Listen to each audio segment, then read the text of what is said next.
mi nombre lo cambio por René. Les voy a contar cómo se descubrió mi infidelidad. Antes que nada, les voy a platicar un poco de mi vida. Comenzaré por decirles que por medio de mi hermano conocí a mi marido. Ellos dos eran amigos. Muchas veces, Adolfo, que también será cambiado el nombre, se quedaba a dormir en mi casa. Otras veces, mi hermano se quedaba a dormir en casa de Adolfo. En fin, fueron buenos amigos. Adolfo me pretendía siempre. Fue muy atento conmigo. Nos hicimos novios. Estábamos enamorados. Mis padres estaban muy contentos porque les caía muy bien, porque decían que mejor partido no podía encontrar. Adolfo siempre fue muy trabajador y sin vicios. Ese mismo año en que nos hicimos novios, le salió una oportunidad de trabajo en Canadá, así que mi hermano y él se fueron a trabajar. En esa ocasión, solo por unos meses, y así, año con año, se iban los dos. Ya con bastante tiempo de novios, Adolfo pidió mi mano y nos casamos. Nos quedamos a vivir en casa de mis padres, mientras se terminaba de construir nuestra casa, que todavía le faltaba mucho. Mientras tanto, Adolfo seguía yendo a Canadá junto con mi hermano, y yo me quedaba con mis padres. Pasó el tiempo, me embaracé, y tuvimos un niño.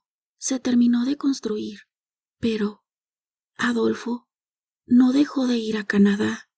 Se iba por temporadas, y yo seguía quedándome en casa de mis padres. Nuestro hijo creció. Lo empecé a llevar al kinder. Adolfo empezó a quedarse por temporadas mucho más largas.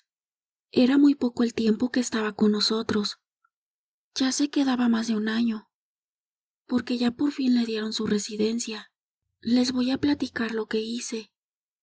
A la escuela de mi hijo llegó un nuevo maestro de educación física, muy atractivo y joven. Algunas de las mamás empezaron a bromear, y yo no fui la excepción. En una ocasión, el maestro ocupó 5 madres de familia para ayudarlo con un trabajo para los niños, y entre esas 5 iba yo, solo que nos pidió que nos presentáramos por la tarde, cuando ya no había clases. Así como nos dijo, llegamos a la escuela. Nos pidió que pasáramos a uno de los salones. Empezamos con el trabajo, y el maestro bromeaba mucho con nosotras. Terminamos el trabajo, y cada una se fue para su casa. Y así, varias veces le ayudamos con trabajos para los niños. Casi siempre las mismas. Ya nos teníamos mucha confianza, diría que de más, porque nos llevábamos muy pesado con el maestro, y él con nosotras. En una ocasión nos volvió a ocupar, y como siempre fuimos a ayudar. Al terminar con el trabajo, nos retiramos, pero en el camino a mi casa, me di cuenta que dejé mi monedero, y me regresé a la escuela. El maestro todavía no se iba, así que me abrió el salón para recoger mi monedero. Como no supe dónde lo dejé, los dos nos pusimos a buscarlo. En medio de la búsqueda, nos pusimos a coquetear. Desde ese momento, entablamos una relación. Nos hicimos amantes, pero no contaba con salir embarazada. Entonces sí me preocupé, porque mi esposo me había dicho que en esa ocasión se quedaría en Canadá por año y medio, y cómo le iba a decir que era su hijo si no estaba. Así que no quedó de otra más que hablar con mi familia y contarles todo. Mis padres se enojaron conmigo, pero también tuvieron que ayudarme, así que tramamos algo. En una ciudad vive mi tía, hermana de mi mamá, que no puede tener hijos, así que mi mamá habló con ella y llegaron a un acuerdo. Yo me iba a ir a pasar mi embarazo con mi tía y le iba a dejar al bebé, y así mi esposo no se daría cuenta de nada. Y así lo hice. Le pedí permiso a mi esposo para poder pasar una temporada con mi tía, y me dijo que sí. Llegué con mi tía. Ahí me quedé hasta dar a luz. El día llegó, Mi esposo ni cuenta se dio de lo que estaba pasando. Me llevaron al hospital. En la casa de mi tía se quedó la vecina a cuidar a mi hijo que tenía con mi esposo. Esa vecina estaba enterada de todo el problema. Era la persona que más confianza le tenía a mi tía. Según mi tía, era muy confiable y que jamás descubriría lo del bebé.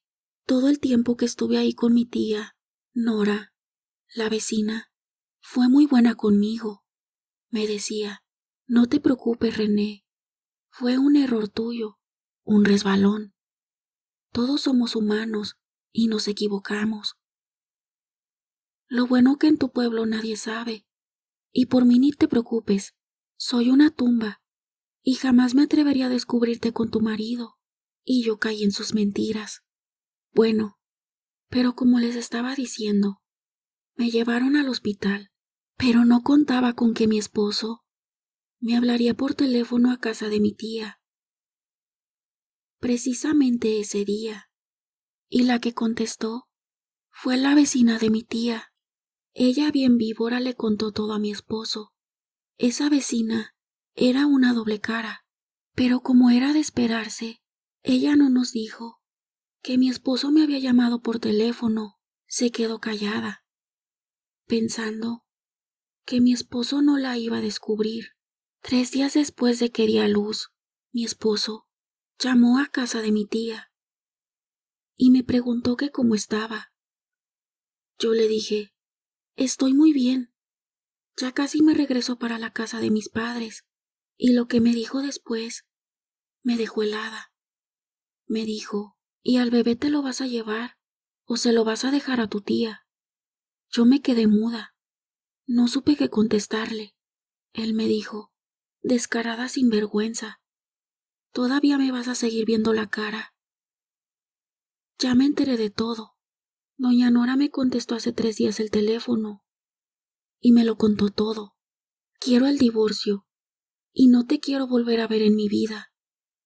Y el otro hijo que dices que es mío, será mío. ¿O de quién será? Ahí te bolas tú sola, porque un peso mío no lo vas a volver a ver. Unas semanas después, llegó a casa de mis padres, donde ya estaba yo, porque se acabó la mentira. Y me tuve que regresar con todo y el bebé. Ya se imaginarán cómo me trató. De mujer de la calle no me bajó. Y me pidió el divorcio. Nos divorciamos. Pero yo sabía que él también a mí me engañaba. Así que decidí hacerle brujería, tanto a él como a la vecina víbora, que se hizo la inocente y negó todo, pero me la pagó. Le mandé a hacer una brujería mortal. Primeramente sufrió.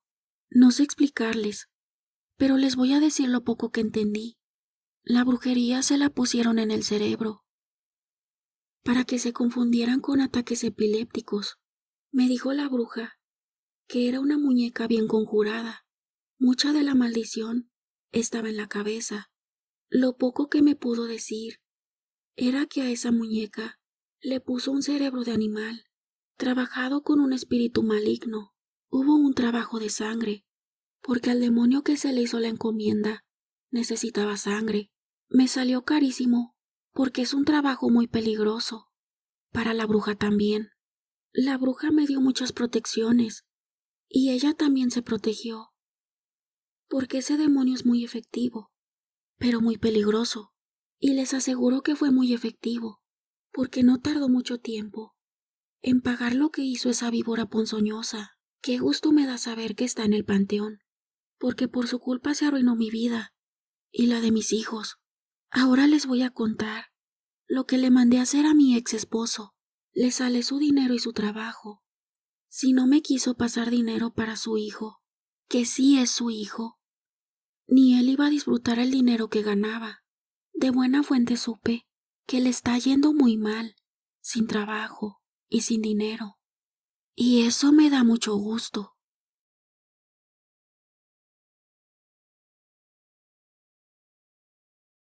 Soy originario de un rancho, donde la mayoría de la gente se dedica a la agricultura o a la cría de ganado. Bueno, mi familia también es propietaria de tierras donde se cría ganado.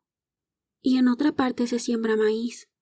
Yo tenía 14 años cuando mi papá y yo nos fuimos a ver el ganado, y cuando llegamos nos dimos cuenta que uno de los becerros estaba muerto. Tenía señales de que un animal lo había matado. Parecía como si lo hubiera mordido alguna víbora. Mi papá decidió quedarse en la parcela toda la noche, para ver si esa víbora llegaba, o de dónde salía para matarla, porque corría el riesgo de seguir encontrando a sus animales muertos. Bueno, como teníamos un ranchito donde se guardaba el alimento del ganado, yo también me quedé con él para acompañarlo, y por la madrugada se empezó a escuchar a los caballos asustados, y me dijo mi papá: vamos a ver si es la víbora. Y salimos con lámparas en la mano, y mi papá con su rifle. Y sí, era una víbora bastante grande. Mi papá siempre fue muy bueno para tirar con el rifle, y por fortuna pudo matar a la víbora. Ya no había peligro de que algún becerro o vaca amanecieran muertos. A esa hora me dijo mi papá que nos regresáramos a nuestra casa. Nos subimos a los caballos. Íbamos a la mitad del camino. Se escuchó un lamento que me puso la piel de gallina. Yo le dije a mi papá que sí lo había escuchado, y me dijo que sí, y que apresurara el paso al caballo, y que por nada del mundo volteara para atrás. Pero a mí la verdad me dio tentación, y con todo miedo volteé para atrás, y lo que alcancé a ver con la luz de la luna me hizo apresurar más al caballo para que corriera. Era una especie de mujer, pero parecía que iba volando en dirección de nosotros, y volvió a pegar uno de esos alaridos.